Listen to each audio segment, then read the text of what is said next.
Hello, my name's Trevor Clower.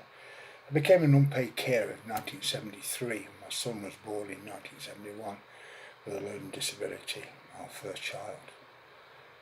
We had no idea from the outset except that he didn't talk, he just pointed to things and just made a noise.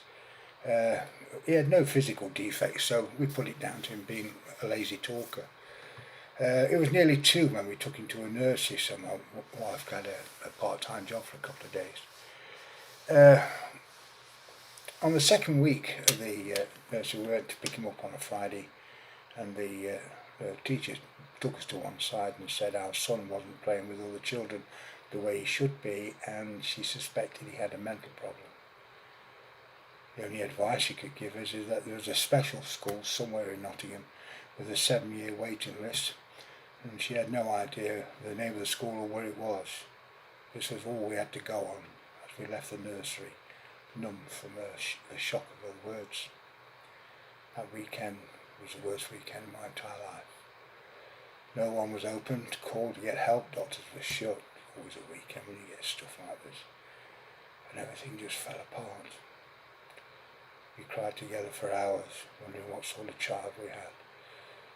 Then we started to blame each other. I screamed at her and blamed her family. She screamed at me and blamed my family. We both started to yell at each other until our son, our beautiful son, started to cry. We picked him up and hugged him and cried all that weekend. The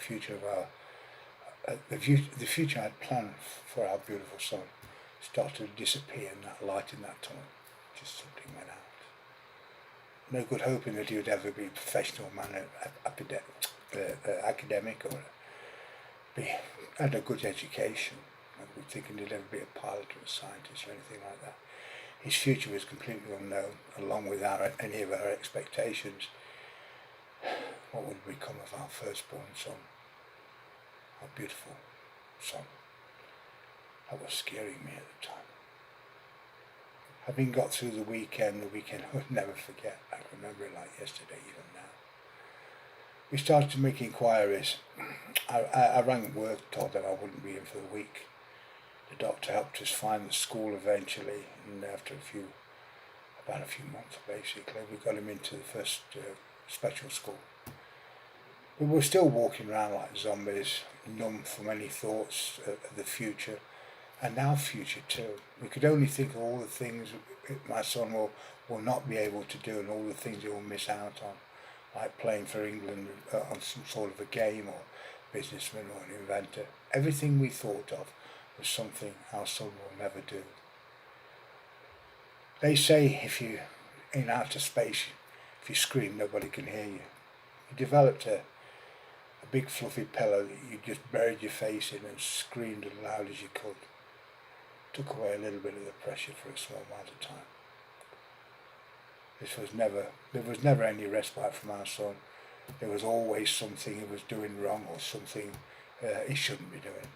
Every time we started a new day, we held our breath to see what our beautiful son, what he would do next. Having a part-time job for my wife was completely out of the question. Our son demanded our attention constantly. Even when he was at school, and it was in our mind, so there was no let up from the pressures that we were living under.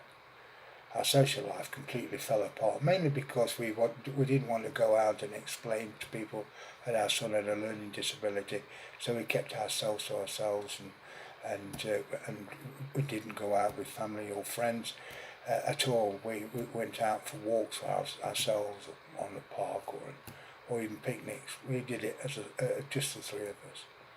We stopped mixing with friends and neighbours, and it might have been the stigma having a disability, although it was just our embarrassment. I never got to the bottom of that really at the time.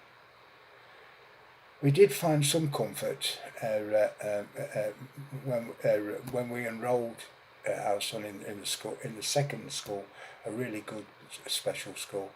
Teachers listened to us, though there was always busy, but they used to stop in the corridor and listen to our worries, and it helped to be listened to. It really helped a lot at that time in our beautiful son's life. As our son grew and the education took hold, it began to show open on some unusual doors in areas we never even imagined. He became an honest person who loved to help people.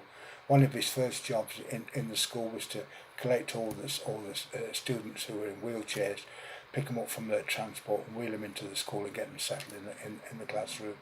And he got to know them all, and all of them got to know Scott, and they called him their friend. Our son became quite popular and everyone liked him. He still did some daft things too, but nevertheless we managed that a lot better as we saw him as a person growing and gave him the slack to see how things progressed. We decided to have another child at that time, after much discussion. We had a daughter in 1975.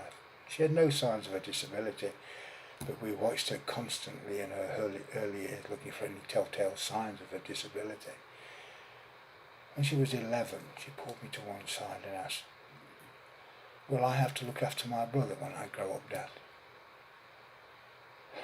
That hit me like a truck. "What do you say?" I said, "No, you have not got to look after your brother when you grow up, I promise."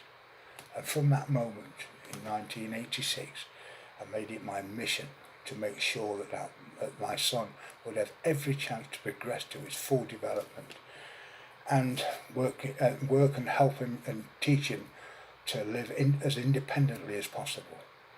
Not knowing how to do this or even to start, I looked around to sort out some help and found a carers group called Carers Forum. It was a group of people of carers like myself, unpaid carers looking after a person with a learning disability.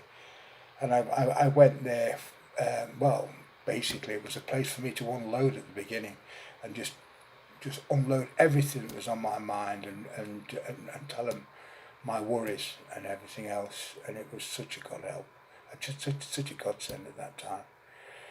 It was this group that helped me save my sanity and gave me hope. And I became a member of the Carers Forum.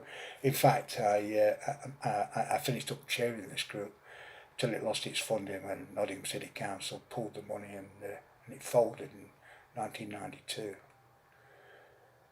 Our son left school at 18 in 1989. Then we had to start again with adult services with their total lack of knowledge of our beautiful son. We had to start again as this transition from children's services to adult services was like moving from one planet to the other. It was ridiculous. Everything when you come out of children's services is stopped and you have to reapply for everything in adult services to maintain our son's support. And no, we weren't ready for that in any way, shape or form. 1989 through 1990 was a terrible time for us as a family. Fighting for the rights of our son and trying to get some consideration or even recognition from the services for ourselves as his carers.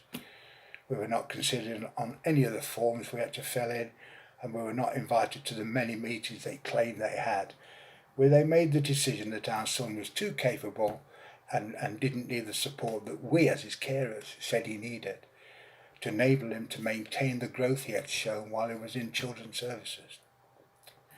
We were hoodwinked into sending our son to South Notts College, which they claimed were having good results in teaching people with learning disabilities. Well, in truth, they knew nothing about their needs whatsoever. They were only interested in teaching them basic educational things that our son was already been taught at the special school, so he became bored, and boredom to our son is a trigger to get up to mischief. The last straw came when the police rang me out at work and said my son was in Asda, wanted to buy a CD and didn't have any money when he should have been at the college. I went to pick him up in my car and drove to the college and left him in the car and went into the college and asked to see my son.